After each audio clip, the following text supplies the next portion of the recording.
James and Megan, I actually just, when I click on your image, I was able to um, allow multi-pin for you. So that might be key. We'll, we'll say both just in case. Thank you.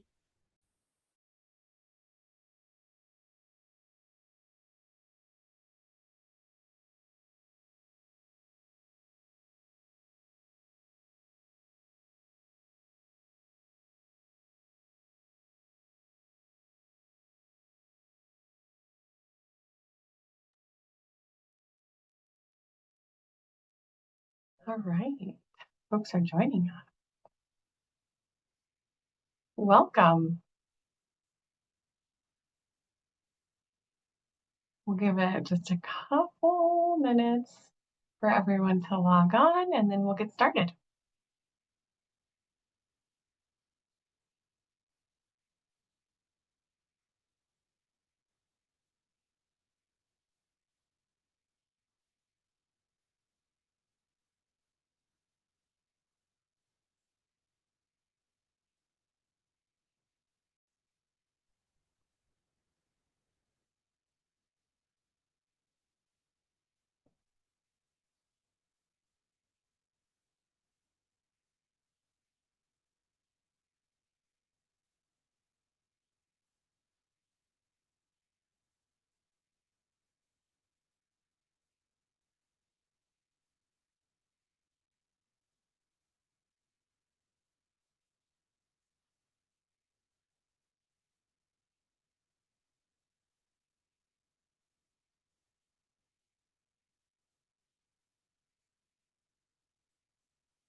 All right.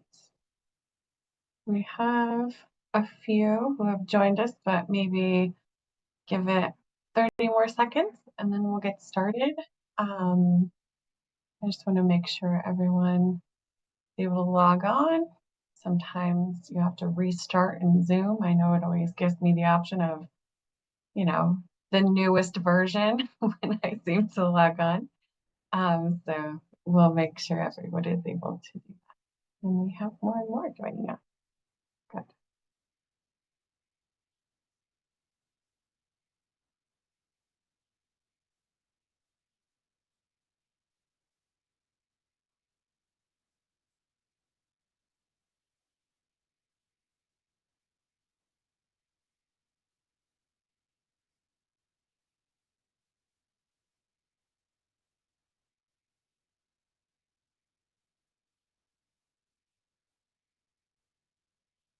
All right, well, let's get started. I want to be respectful of everyone's time. So welcome to the February 20th provider convening meeting. Thanks, Jill, for switching that over to the agenda. So we'll kind of start us off with introductions around those.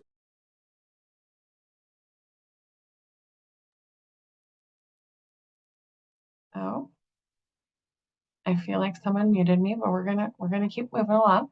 So we're gonna start with the introductions of those that are on the team to put the provider convening together.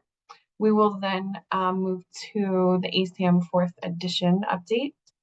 And then next will be the community resource at the Denver Public Library. And then we will end with the BHA workforce development updates.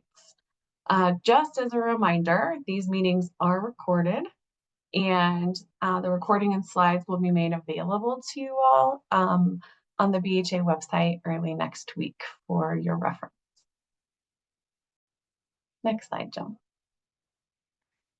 I'm going to send it to you, Jill, to talk about the accommodation tips. Thank you. I couldn't find my unmute button. Thank you all for joining. Today's interpreters will be Megan Hiller and James Whitfield. You can see they have put ASL interpreter in front of their name on the screen. During this event, you can spotlight our ASL interpreters so they will appear larger on your screen, and you have your ability to change your view at any time.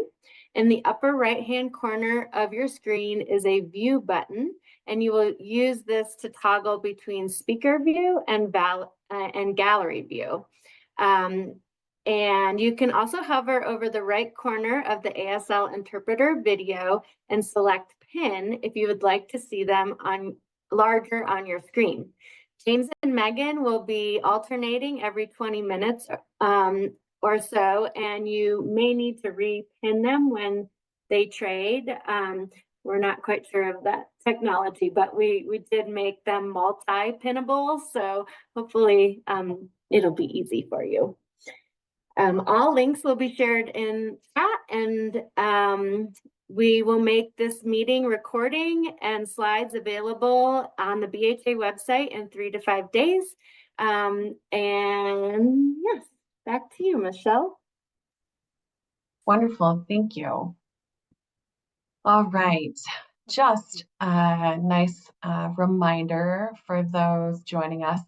The purpose of these provider meetings are information and updates related to provider services and opportunities for ongoing engagement and provider contributions. Again, just another reminder that these recordings and slides are on the BHA website. And let's talk about the anchor, our mission. So at the BHA, co-create a people-first behavioral health system that meets the needs of all people in Colorado.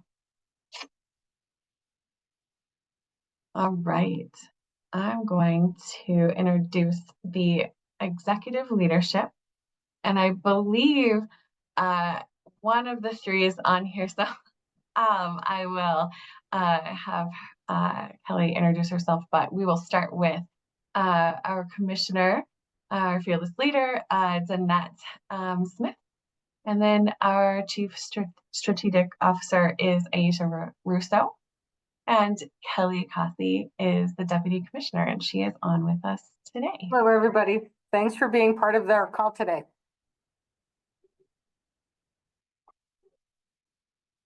Thanks. All right. And then next we have the program directors, and I see quite a few of them.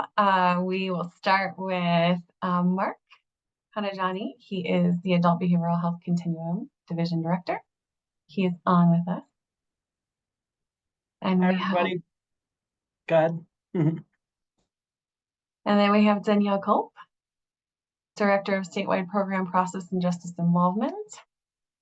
I don't believe Paul is on, but if you are,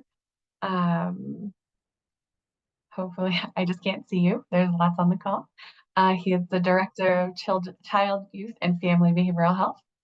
I did see Valerie Resendez on, and I don't believe Carrie was unable to make it today, but they are the co-intervention treatment and recovery directors. And Heather, I don't believe is on either with us, but she is the Director of Care Coordination. And Jill, who you have already had on, she is the Division Program Assistant, and she will help with the technical assistance for you all. Please feel free to reach out to her email. All right, I'm going to move it to Kelly Kazi to talk about the BHA messaging on the federal funding, just to have a touch point for you all. Thanks, Michelle. Again, my name is Kelly Kazi, and I'm the Deputy Commissioner of our Children, Youth, and Family Work. I want to just offer a space. A letter has gone out. Boy, help me, team. I think it was at least a week, maybe 2 weeks ago. We'd sent a letter to our providers from Commissioner Smith. A messaging, as this says, on federal funding. We've put in the slide, and you're going to get this, so you'll be able to read the finer print. You should have all received this from BHA. If you haven't, didn't get this, could you please put your email in the chat? we want to make sure that we'll add you to our listserv so that you get the ongoing messages and make sure you're getting information from us. I know our team connects with you quite a bit, but it's helpful to be on our listserv and hear directly from Commissioner through this kind of written format. The point of this message was that we know there's a lot of uncertainty at the moment federally. Some of you have expressed concerns to our team with each other around the federal funding freeze that happened and then was turned off. And there are things like that that can be confusing, cause uncertainty. And we appreciate you all reaching out directly to the staff that you work with most. Please continue to keep doing that. We also, though, Commissioner wanted to send out a message to just reassure you that as we get information, we will be sure to share that with you and offer guidance. Commissioner is a cabinet member, works with the other cabinet members, with Gov's office, with our sister state departments to make sure that we're a coordinated effort in Colorado and that we take our guidance from that leadership team. And so just so you know, we're working actively on that with our federal partners, trying to get the information as quickly as we can, but we want to be really thoughtful and intentional about the guidance that we give. And so if there's something that you're concerned about, again, please reach out to the staff that you work with at BHA. That's great. But also know we're going to be very thoughtful and intentional so that when we provide guidance to you, that it's as informed as it can be and that it provides the best possible information to help guide you in the work that you're doing with us in community. So if there's a bit of a delay or if it's taking time for us to do that, just know that's the reason for it, but that we are actively working to make sure we're communicating with you all effectively and that we have the best possible information when we do that. So with that, again, for those who've just been joining, if you did not receive this message, you aren't on our listserv, please make sure you put your email in the chat and we'll make sure that we add you to the listserv. And then I'll just pause here and just see if there's anything else that could be helpful for you all. And otherwise, I'm going to turn it back over to you, Michelle.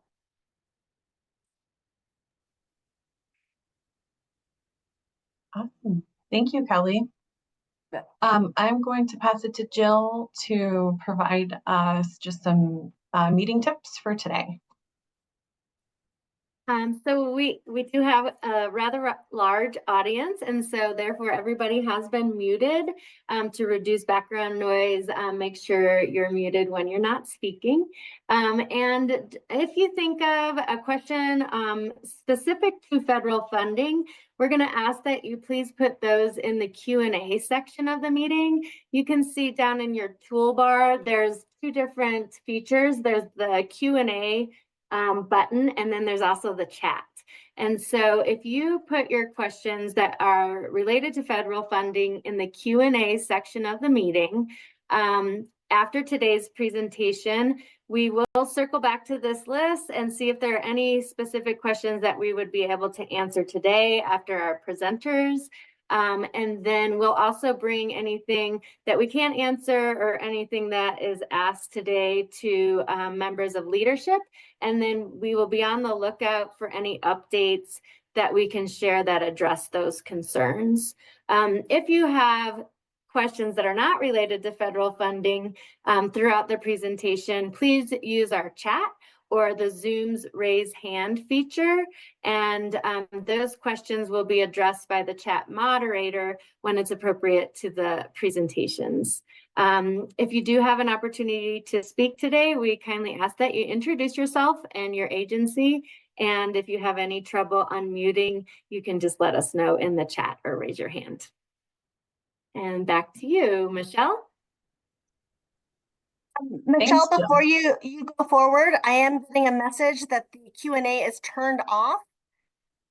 Can someone turn that on, please? I think it was just turned back on. I'm finding it myself. Perfect. Thank you all. Thanks, Valerie. Yeah, hopefully it remains on. Please let us know if that switches back. All right, we are going to move to the ASAM criteria 4th edition update with Mariana Sears. Thank you very much, Michelle. And I will go ahead and confirm, Jill, if you could keep working on it, it still says it's turned off. So I'm sure we'll get that fixed by the time I'm done here. So, hello, everybody. My name is Mariana Sears. She, her pronouns. I am a safety net licensing manager with the Behavioral Health Administration. And I'm here with a brief update about the ASAM criteria 4th edition. Next slide, please.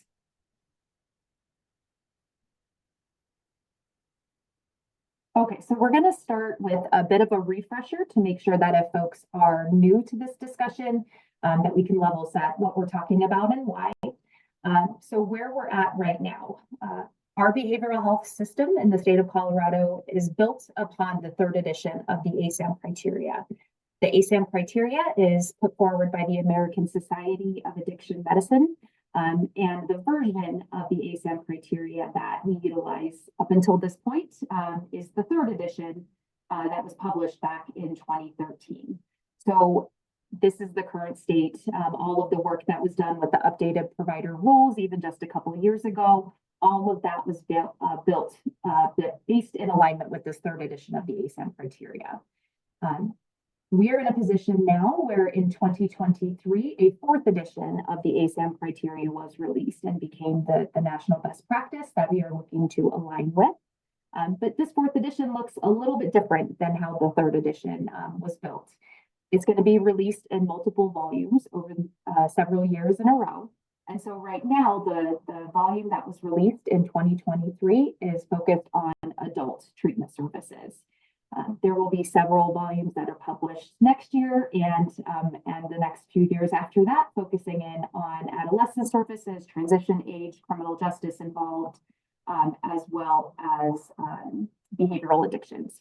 So we will continue to align with this 4th edition standard as those updates are released. So with that said, and in partnership with Healthcare Policy and Financing, we are moving towards a targeted statewide alignment effective July 1st of 2026 to be in compliance with this updated national standard. Next slide, please.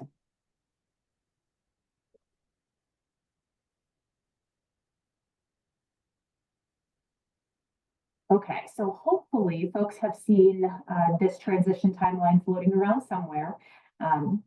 We have it here today mostly to show where we're at in this work and all of the processes that need to go into place before this alignment in July of 2026 is a possibility. So we're somewhere between these first two milestones, really working on looking forward at the 4th edition to see what those parameters and expectations are, starting to draft rules and expectations that would support our state's transition into this 4th alignment, and really working on community engagement to look at those expectations together and build a stronger behavioral health system in the process of this alignment. So we're in the earlier stages, still a lot of work to be done before we get to where we want to be. Next slide, please. Okay. So as just mentioned, this is a work in progress, and this felt like a work in progress, and it will continue to feel like a work in progress for the next few months for sure.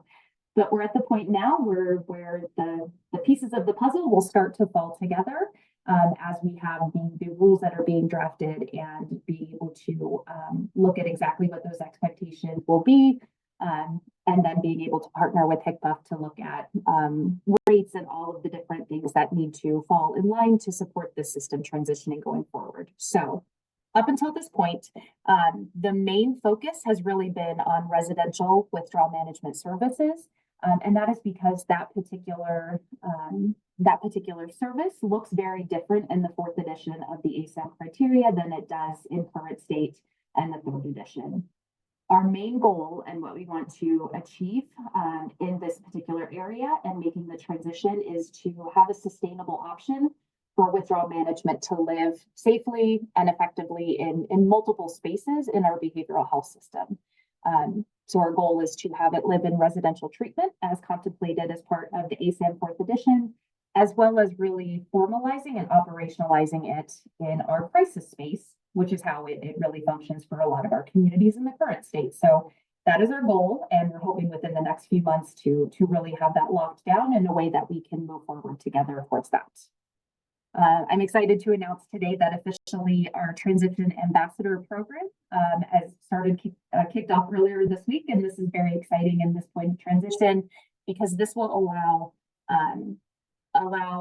HMA is the vendor that we'll be working with, and this is a partnership with HICPUF and BHA to be able to develop and to be able to truly work with these 3.2 withdrawal management providers to ensure that their transition is as smooth as possible, knowing that we need extra support in order for that to happen because it is a significant lift. So stay tuned for more information about that.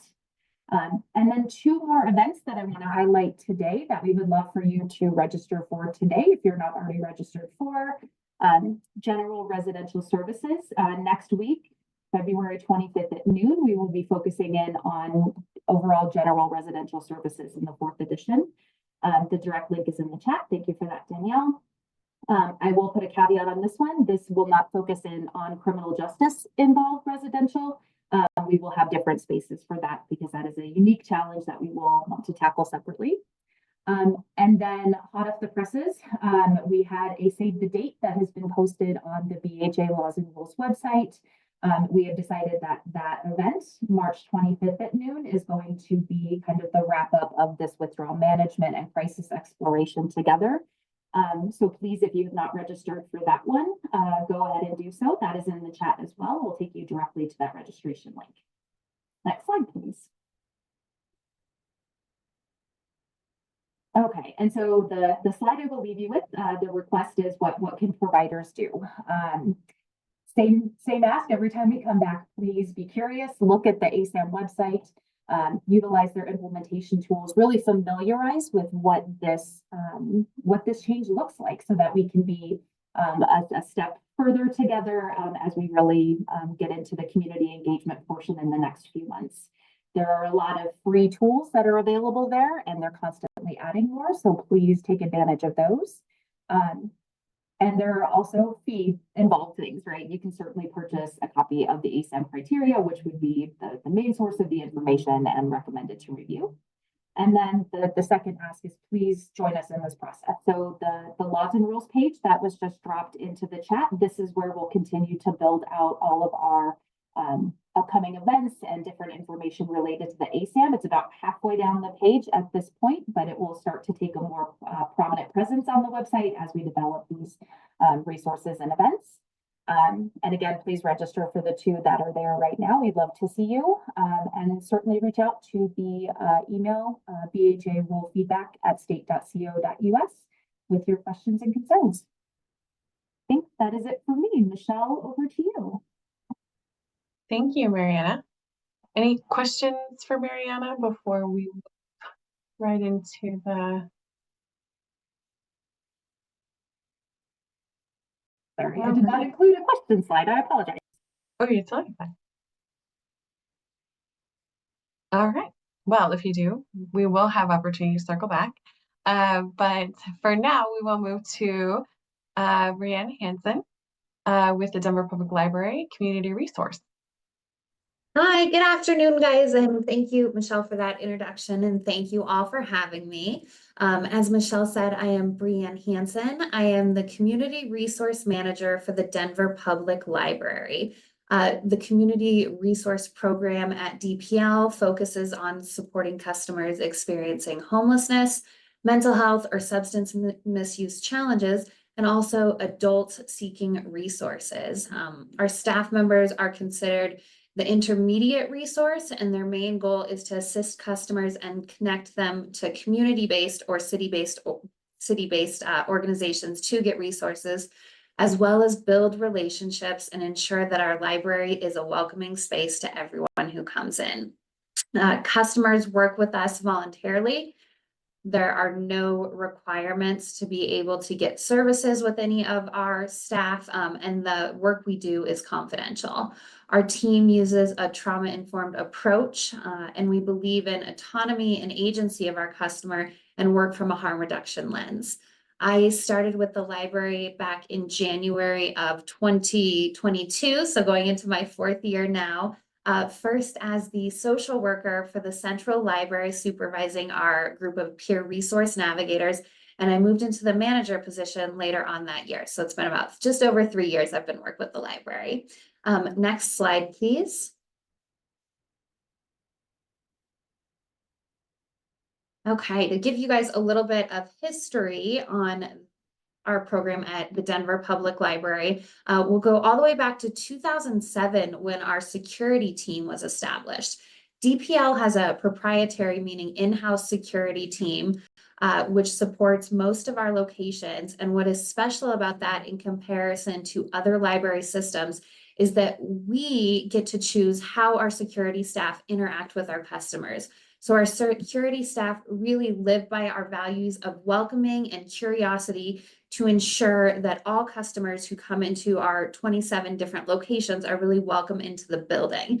Starting with that security team in 2007 and moving forward to 2011, the security team in collaboration with other library employees created a homeless services actions committee in 2011 to figure out, oh gosh, how can we support all of our customers who are experiencing homelessness and using our library buildings?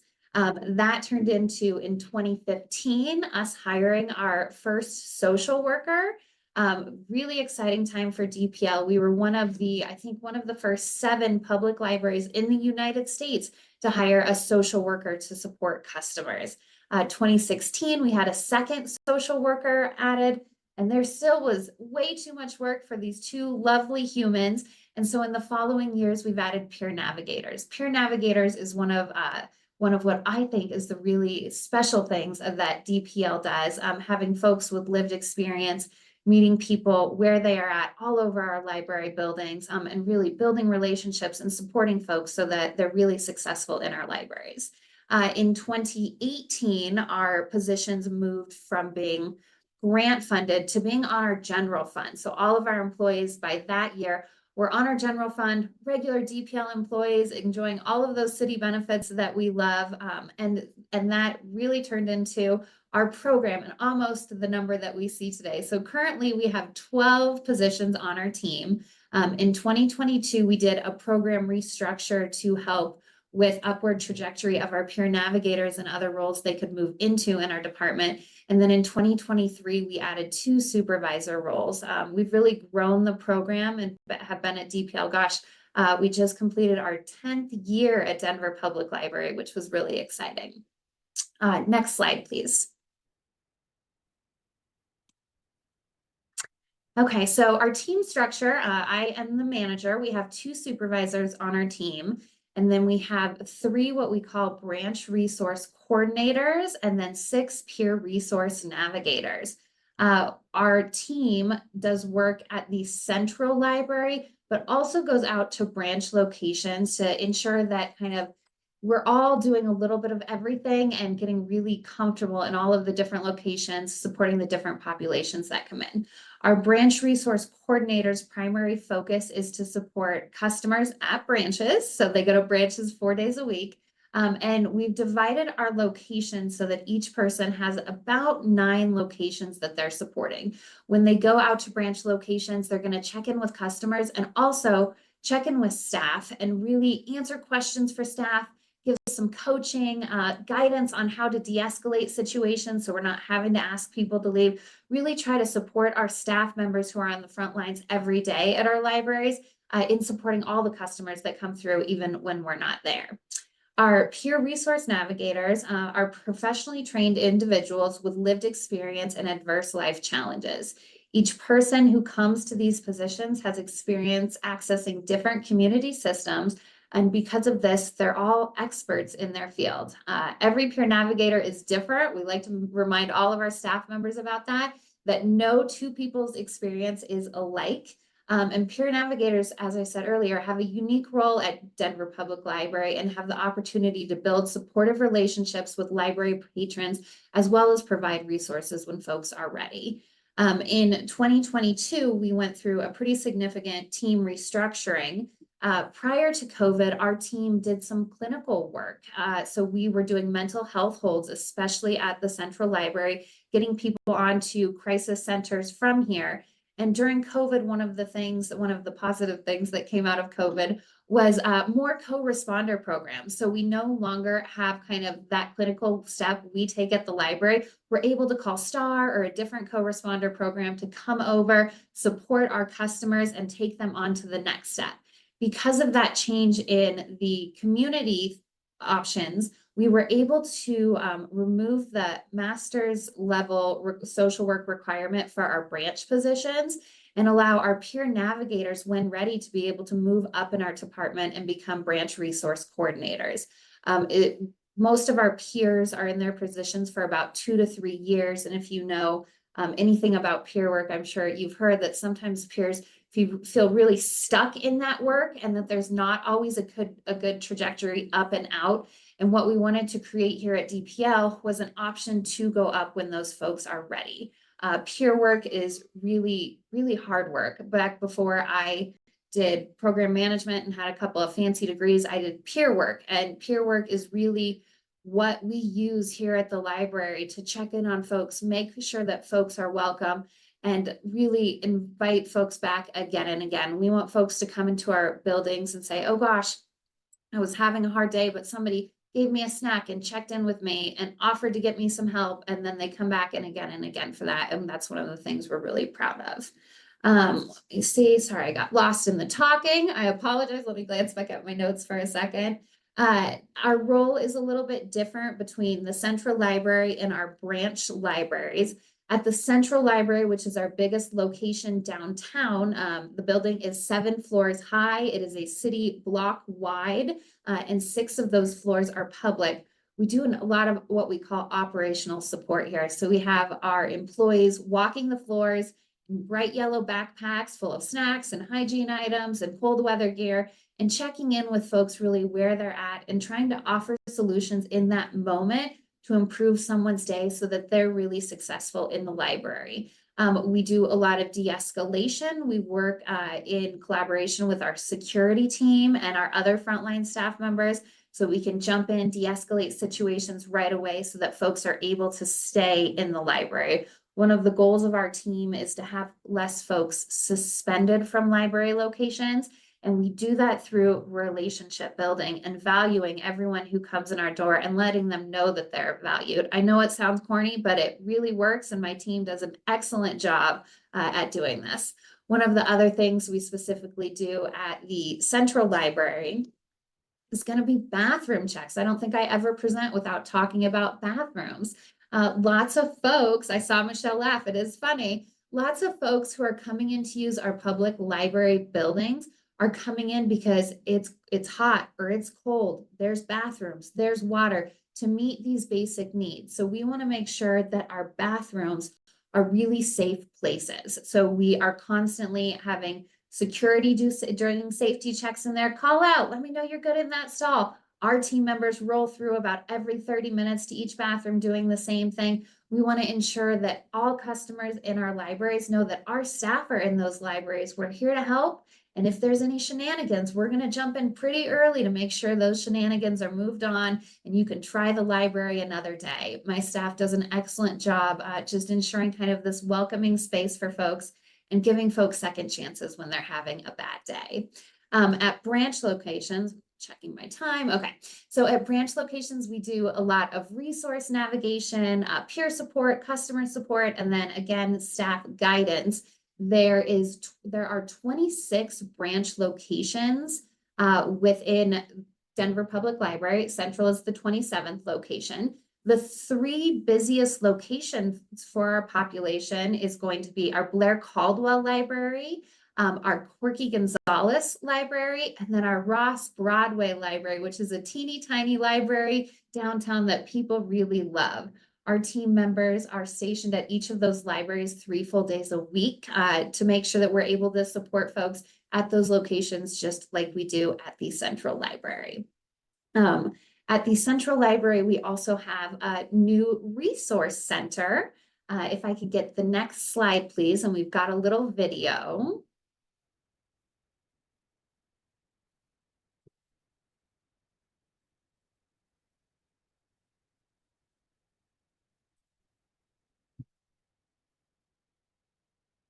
Thank you. And then as the video plays, I'll kind of talk you through it.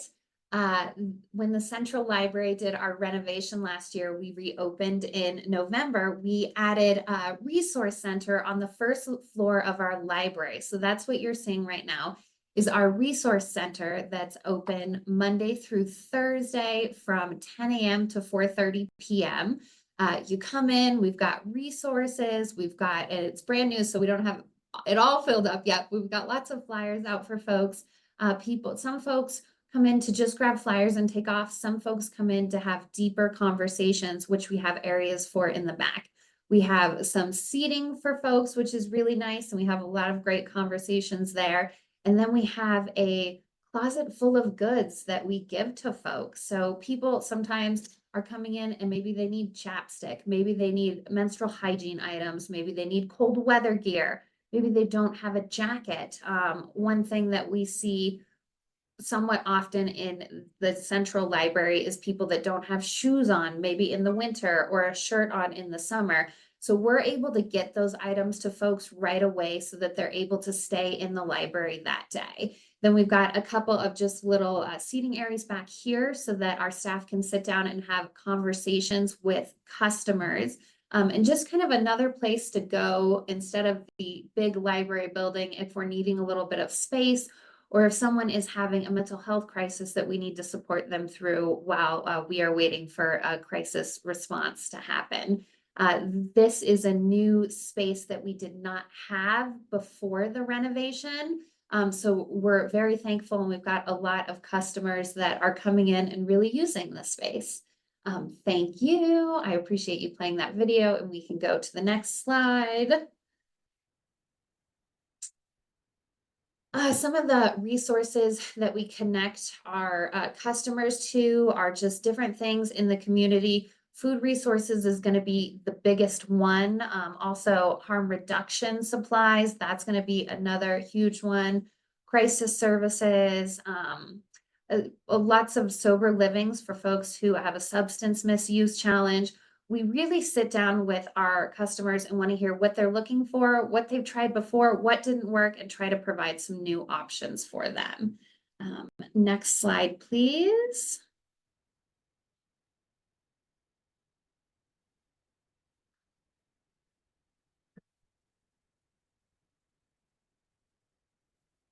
And then we'll take a quick look at the data, and I've got about 3 more slides, and then I will do questions. So in 2024, we had just over 22,000 customer contacts. As you can see, this is our data chart back from 2015 when we started, how we've grown each year just to serve more customers at the library. In 2020 and 2021, our contacts were actually outreach. During COVID, we moved to the streets and did street outreach. And so those numbers were recorded in groups instead of singles. But between 2022 and 2024, our program has really grown each year. And that is due to our wonderful customers coming back and again. About 60% of the customers that we see at DPL in our program are return customers, and about 25% of folks are new. 25% of folks also are folks that report that they are not service connected, that they are not using any sort of services in Denver, don't have any case management, and that their one connection to resources is our team at Denver Public Library. Approximately 85% of the folks that we serve in our program are unhoused, with about 20% of them reporting to be sleeping outside. And then we will go next slide. I've got one more. I'm going to do a little brag on Denver Public Library. We started using Narcan back, I believe it was in 2018, and we've had 51 successful overdose reversals in our building since then. We have over 500 staff members trained to administer Narcan. These are staff members at the Central Library and all over the system who can jump in and help reverse an overdose when one happens in our buildings, or more often outside of our buildings, in streets and alleyways, and people run into our buildings asking for us to come out with Narcan. I'm really proud of this program being in place and our staff members who have over and over again dealt with these traumatic incidents to ensure that our staff members, that our customers are able to come back the next day. Okay, I think that brings me to my thank you slide, and we've got about 3 minutes if there's any questions.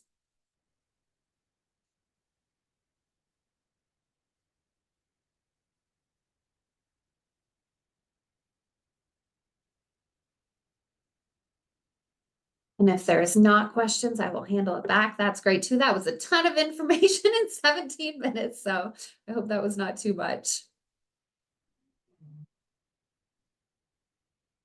Thank you.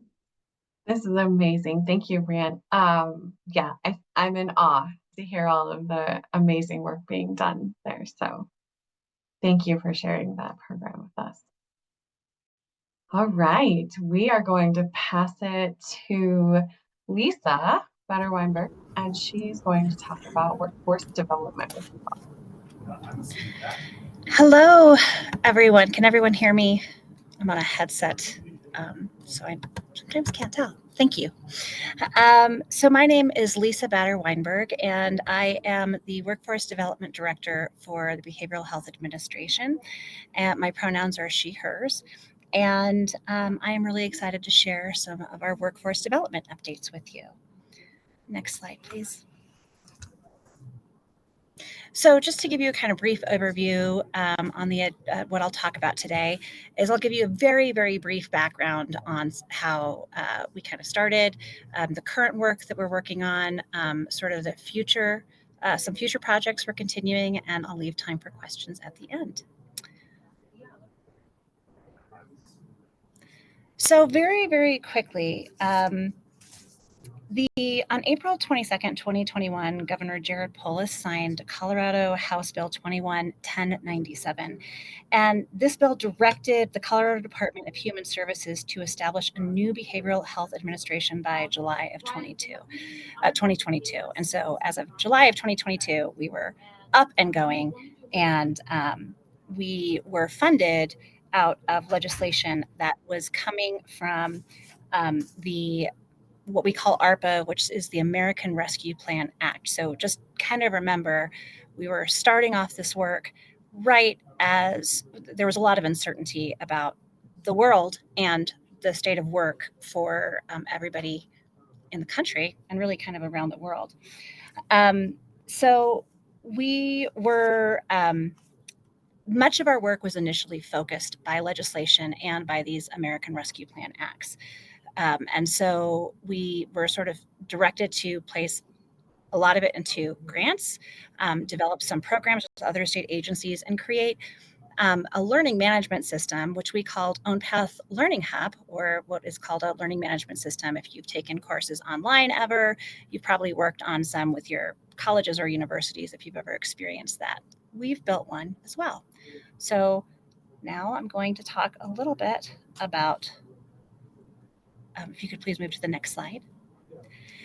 In that moment, we had to really quickly assess what the current workforce challenges were in a fairly new and continuous pandemic setting. And so when we looked at it, there were sort of some key areas that we found. So one was that when the pandemic hit, we understood there was sort of a lack of systemic funding across the country for behavioral health services at a time when we had a real increased usage. Additionally, there was a struggle with behavioral health providers to have a set and sustainable reimbursement rate for insurance companies, whatever they may be. Additionally, there's a fairly, particularly for providers who are engaged in systems of last resort, so Medicaid, underinsured, uninsured individuals, we have a fairly limited range of pay. So if you're starting off as an entry level, the rate of pay it's not exceptionally high. And it takes a long time to increase that because of the need for licensures. And usually that's happening at a master's level. In addition to that, I'm not sure if anybody remembers feeling really overwhelmed during the pandemic. I certainly really do. And that was an experience felt by everyone, including providers. So there was a real feeling of casework overload.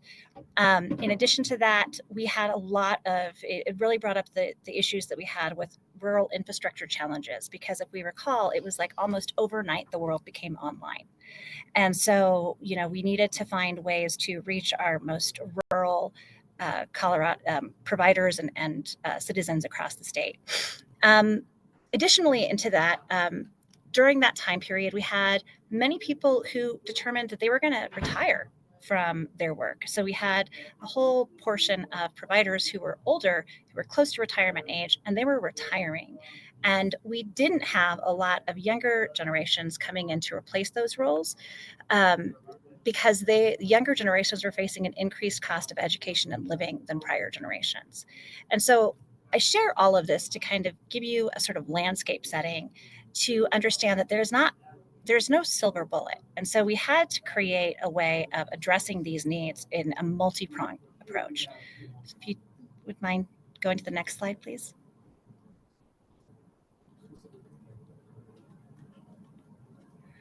So we had sort of 6 kind of key ways that we did this. One was we provided grants for organizations that were providing direct services.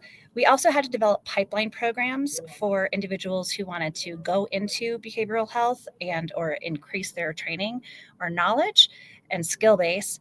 And we also needed more opportunities for entry-level folks to support administrative support, so case management, intake, those kinds of things. We needed to build a learning platform, and the LMS that I referenced. We were also tasked to work with other organizations, including agencies, the Colorado Department of Higher Education and universities, to create more scholarships. And we also had to get a pulse on what our communities who were providing services needed support on.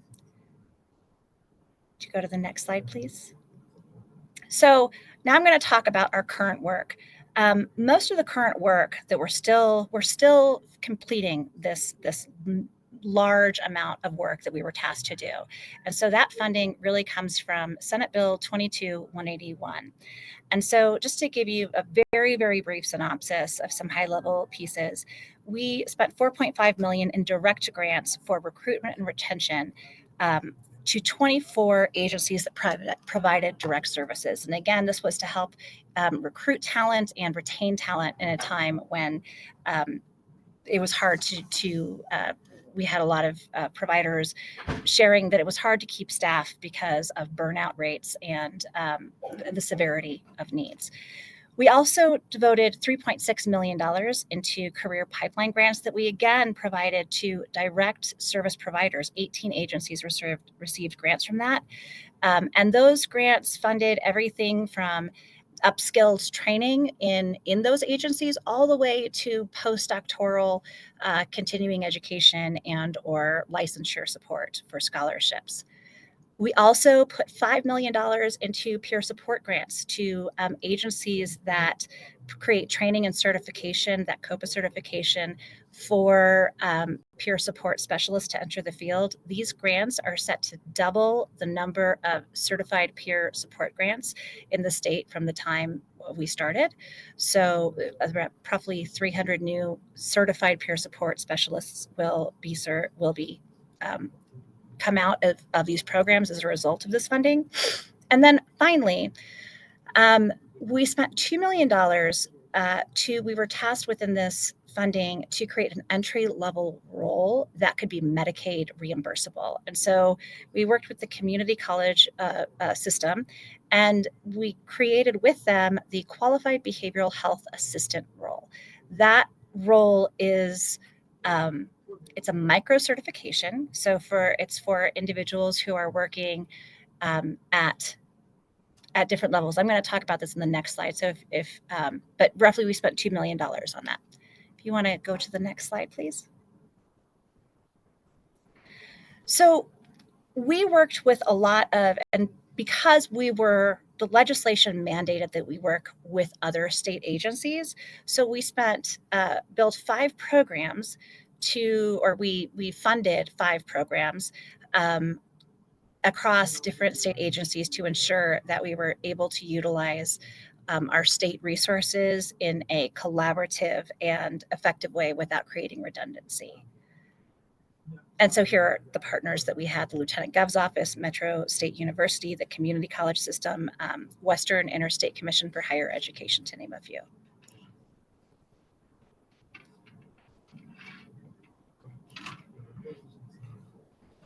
So just a little bit about some of those programs. So we invested in the metropolitan state universities. They have a mental behavioral health provider program. It's a four-pronged approach that supports students. It supports roughly 557 students across the state. MSU works with other sister universities and colleges throughout the state of Colorado to make sure that we are ensuring that our rural and frontier communities have access to these programs. And this supports anybody from high school taking, those career technical education courses. These are young people who want to get involved, all the way through to that postdoctoral level work. And so this MSU has this program in collaboration with other state universities, and they have extended those tuition opportunities.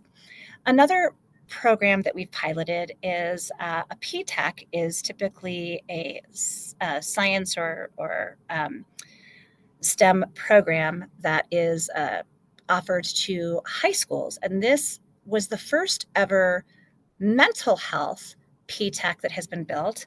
We have partnered with the Community College of Aurora, and they have contracted with Aurora Public Schools to have students in some of these Aurora Public Schools be able to achieve the stay in their high schools and to earn an associate's degree in behavioral health sciences from their school. So they stay right where they are.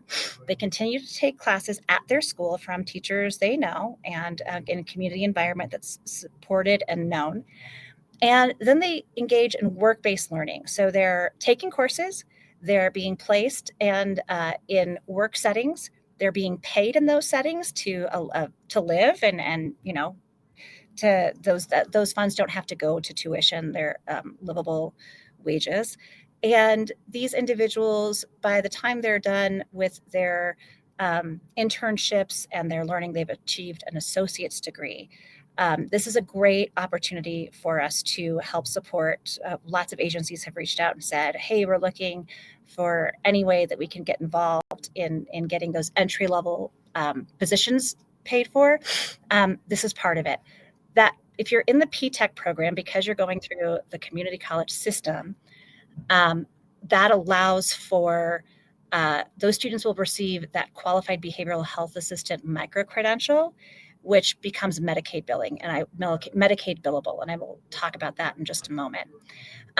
Roughly, this opportunity will be offered to 6,000 students a year, and the estimation is around 200 students will take advantage of it in the Aurora Public School. This was also seed money, and the way that this funding happens, it should be able to extend past the pilot stage, so it should be in perpetuity. We additionally connected with the Lieutenant Governor's Youth Corps, and they piloted the first behavioral health youth corps in the state. This is for individuals aged 18 to 25 at a variety of education levels. So some students have just come out of high school, maybe, and they want to do a work-based learning in behavioral health and understand what that looks like. They're getting placed as well as students who've perhaps finished their bachelor's degree in behavioral health areas, and they're looking for this. At the end of their time in the youth corps, which lasts about 1 year, 1 to 2 years, depending, they will receive a stipend to continue their educational studies in behavioral health. Finally, we connected with MSU to create an apprenticeship program. It's the first ever bachelor's to master's apprenticeship modeled social work master's. What's really cool about this master's program is that MSU used these funds plus foundation funds to increase the breadth of this program, so that students for the next 6 years who engage in this, they will do a work-based learning opportunity. Again, they're going to be earning while they're learning. And they will also have, we oftentimes hear individuals have a really hard time getting supervision hours and getting that licensure for it to become an LCSW. This program allows students to, number one, not have to make the decision whether or not they're going the clinical route for a master's social work degree until the very end, after they've had some experience. Do they really want to become licensed or not? In addition to that, it also provides the supervision and the licensure support for the hours gained under supervision for individuals going through this program. This is a low to no cost master's program. And it also has the ability to provide opportunity for students who are distance learning. Coming back to the qualified behavioral health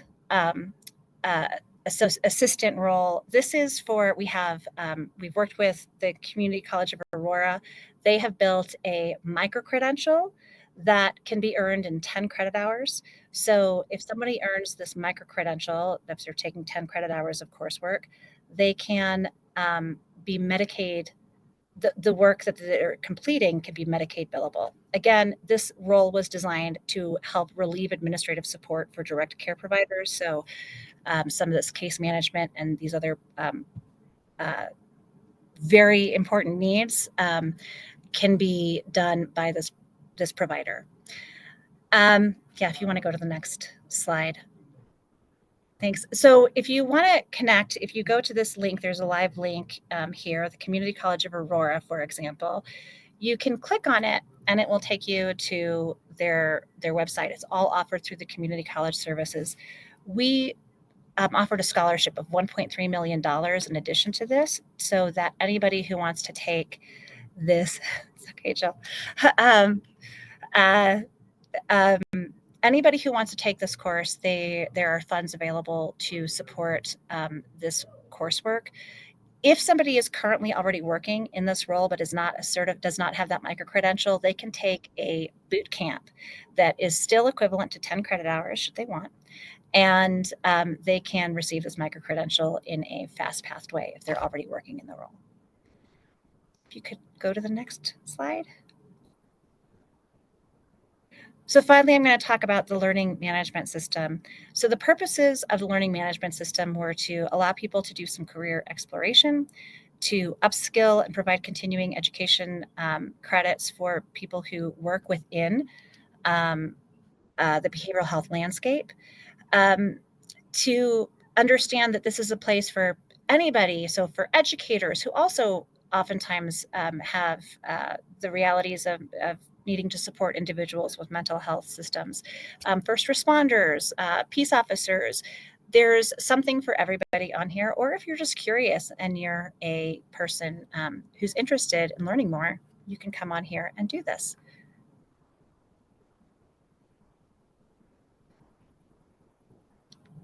So just some fast facts. Some of our courses do have APA continuing education credits associated with this. We currently have over 93 courses online, and we are scheduled for more courses over the next year. Most importantly, it's free to everyone. So if you click on this website right here, you can go on and you can see the course listings. It will prompt you to create a register and create I don't know why I'm blanking on this word, profile. And then it's good for you for the next year. And you can just come on and take courses. You can extend it, of course, but for that year, that's yours. So if you take one or you take 40 courses, it's all the same.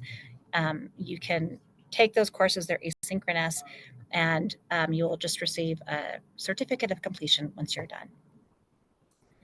And then I think that takes us to thank you. With 3 minutes left, any questions for myself or any other presenter here that you didn't have time to ask? I leave it open.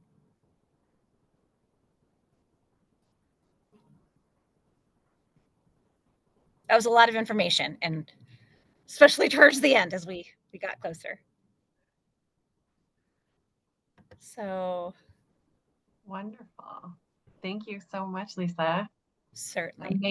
Amazing resources right there. So lots of amazing work done. All right, we are going to move it to Danielle Culp, and she's going to share a training. Hi, everyone. I just wanted to take this moment to share an opportunity that has come about. It's a free training, the CAMS training event. And if you are interested, I will drop a link into the chat. It looks like it's on March 4th, and I know that the classes are filling up fast. So we wanted to make sure and get this out to everybody. Collaborative assessment and management of suicidality. So again, it's oh, I'm sorry, register by the 4th. The training is on March 11th. So if you have any questions about that, I do think that they have a link there for more information as well. So just wanted to share that opportunity with everyone on the call. Thank you. Thank you, Danielle. Yeah, what a great opportunity for training. All right. Jill, if you want to move to the next slide, that'd be great. All right, so just a couple of engagement opportunities, just the provider convening, just a reminder that it is on the third Thursday bi-monthly. Our next one will be held on April 19th. There is a new link to register, as we will have a new Zoom series for 2025. Also, there are changes to the procedure. So when you are doing the registration, there is information around meeting accommodations. So please just note that if you are needing any accommodations, that is part of that registration. You can also reach out to Judith. All right, so move to the next one. Thank you. All right, just to circle back, as we started with the federal funding information, I know that there's been some questions and answers going on in the chat. But I wanted to circle back and see, and Jill, I'm going to move it to you for this, but follow up on the federal funding question. So I don't know if Jill, you want to speak, or Kelly or Mark, whichever. I'll just have a quick tech check. We believe we got the Q&A going. We did receive one question there, and I think Mark responded to it. If you have additional questions that you've thought of, or you can't utilize the Q&A feature, feel free to put those in the chat now. Thank you.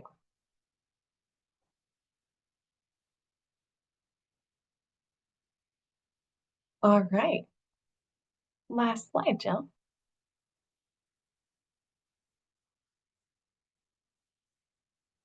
Just a reminder to stay connected with us at the BHA. There is the BHA engagement calendar. The link is there.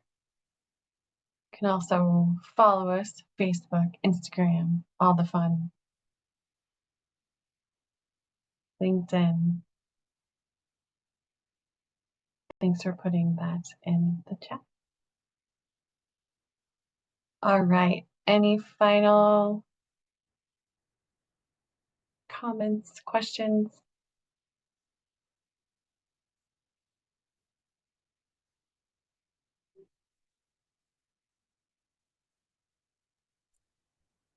There is a question that came in from Debbie Lopez, who wants to know where she can find out about reporting for 2765. Oh.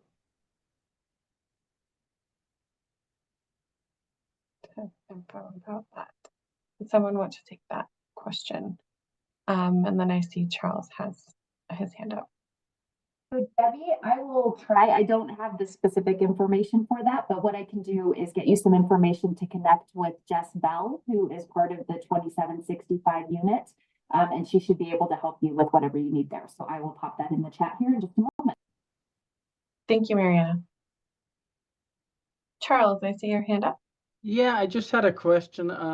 We heard in a meeting last week that the BOSSOs would start reaching out in March to contract with providers.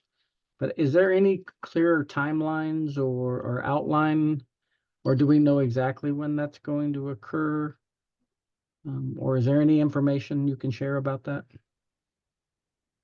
Charlie, this is Mark. I can get an update on progress and certainly communicate out. Make sure you get an outreach to kind of know for sure and find some way to make sure we're communicating with the entire provider community on when you can expect that. At the same time, I think everyone hopefully knows the Bosso map and knows who their Bosso will be.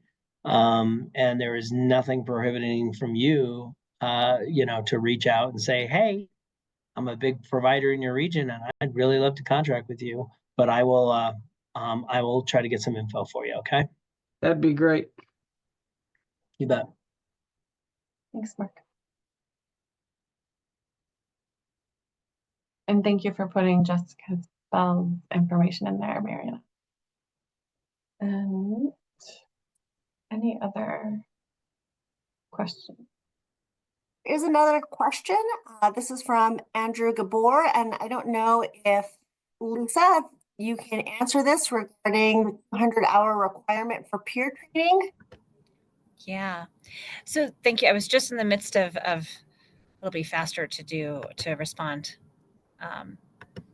verbally to this. So the peer training, COPA is the organization that provides the certified peer trainings, and there are a variety of peer trainings that one could go through to be certified. So my suggestion is if you want to go to COPA, you can look at a list of different options that have various different types of requirements depending on the type of peer certification you're looking for.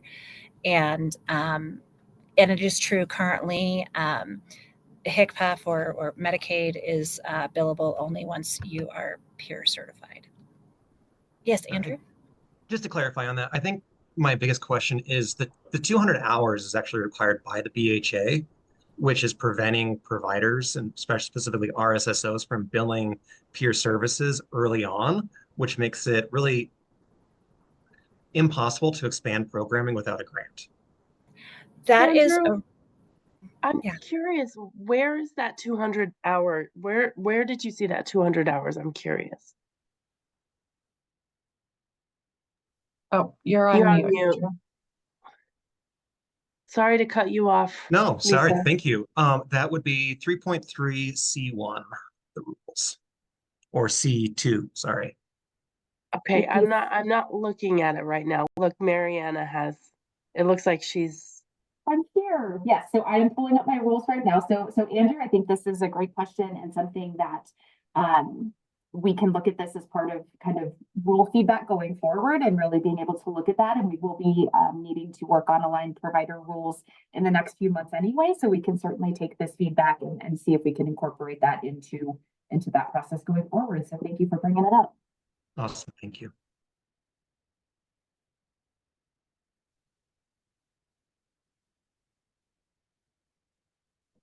Awesome.